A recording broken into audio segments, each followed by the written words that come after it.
Jangan sampai di bulan Ramadan ini kita termasuk orang-orang yang disabdakan oleh Kanjeng Nabi Muhammad sallallahu alaihi wasallam, kam min sa'imin laisa min siyamihi ilal atasi waju. Kita, saya tanya Bu, kita sudah puasa berapa puluh tahun kira-kira? Ada yang sudah puasa 40 Ramadan, ada yang sudah puasa 50 Ramadan, ada yang sudah puasa 60 Ramadan. Pertanyaannya kira-kira semuanya diterima enggak sama Gusti Allah? Hah? Kira-kira diterima tidak? Ada enggak di bulan Ramadan yang suka marah-marah? Ada enggak? Ada enggak di bulan Ramadan yang ngomongin orang? Ada enggak di bulan Ramadan yang iseng gitu kira-kira? Yang nipu ada tidak? Ada. Yang culas ada tidak? Ada. Bermacam-macam orang melakukan kemaksiatan di bulan Ramadan. Sehingga Allah Subhanahu wa taala akan memberikan kepada hambanya apa yang dia inginkan. Allah tidak berharap hambanya masuk neraka. Tapi kalau hambanya yang pengen kira-kira gimana? Saya itu pengen kamu masuk surga. Gusti, saya nggak pengen surga, saya pengen di neraka saja. Kira-kira apa dilarang kira-kira sama Gusti Allah? Sehingga apa? Waktunya puasa, ya tidak puasa. Waktunya sholat, ya tidak sholat. Waktunya dia mendekatkan diri kepada Allah, dia menjauh dari Allah. Kenapa? Dia tidak ingin mencari ridha Allah di bulan Ramadan. Jadi ya dia melakukan apa yang menjadikan Allah murka. Itu pilihan.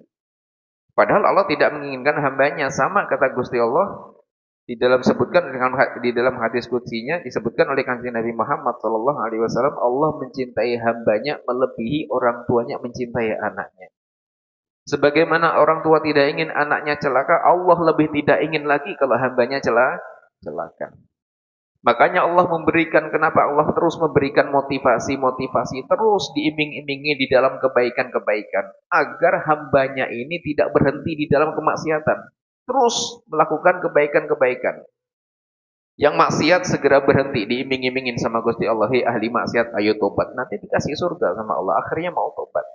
"Wahai ahli maksiat yang bertakwa, ayo kembali kepada Allah." Istighfar dia, sehingga diampuni sama Gusti Allah. "Wastaghfiru rabbakum innahu kana ghaffara."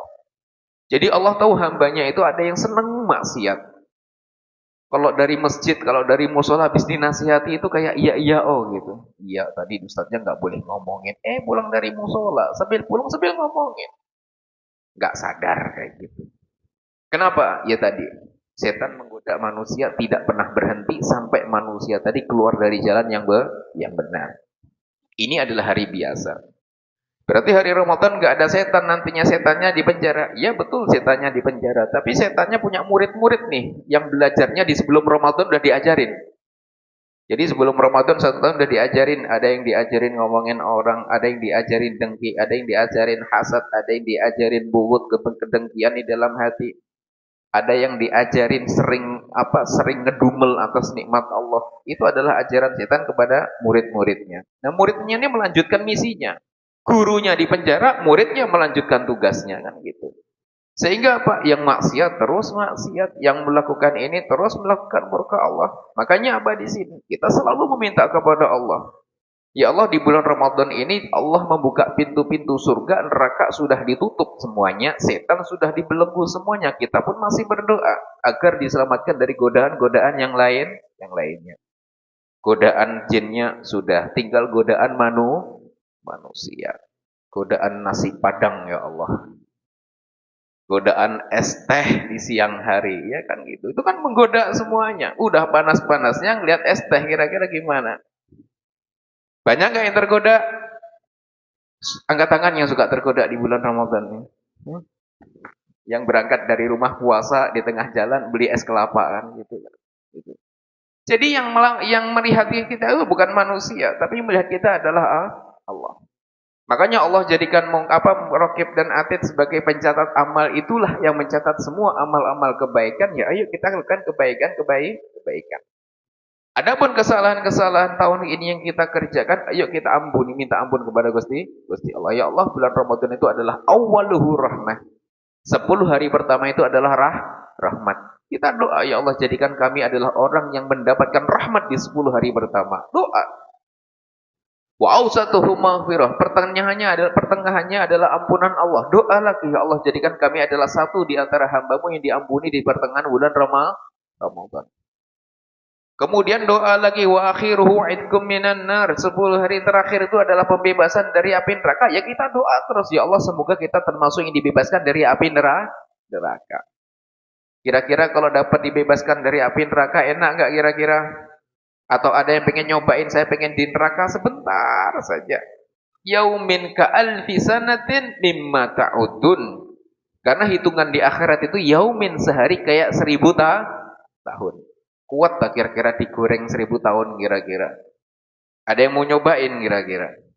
Semua enggak akan apa?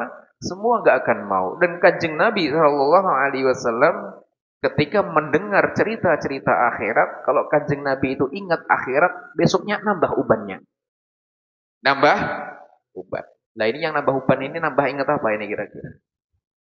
Utang, ingat ini, tagihan, besok putih semuanya. Kenapa? Problem. Makanya Kanjeng Nabi ditanya, ya Rasulullah, saya apa ya Rasulullah? Rasulullah kok kamu sekarang beruban ya Rasulullah? Gitu kan. Kenapa?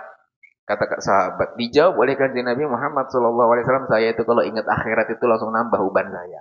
Gitu kan. Kenapa? Saking takutnya tentang akhirat. Nah, bagaimana dengan kita ini yang sudah banyak melakukan kesalahan-kesalahan dan kemaksiatan-kemaksiatan, ya kita harusnya lebih takut. Dosa kita banyak. Yang jamin surga, gak ada yang jamin. Kanjeng Nabi sudah dijamin oleh Allah, masih gemeteran, masih gemeteran dan istighfar setiap hari. Nah kita ini apa? Salah terus-terusan. Dosa setiap saat, gak ada. Jaminan surga gak ada. Jarang istighfar, jarang minta ampun. Terus mana?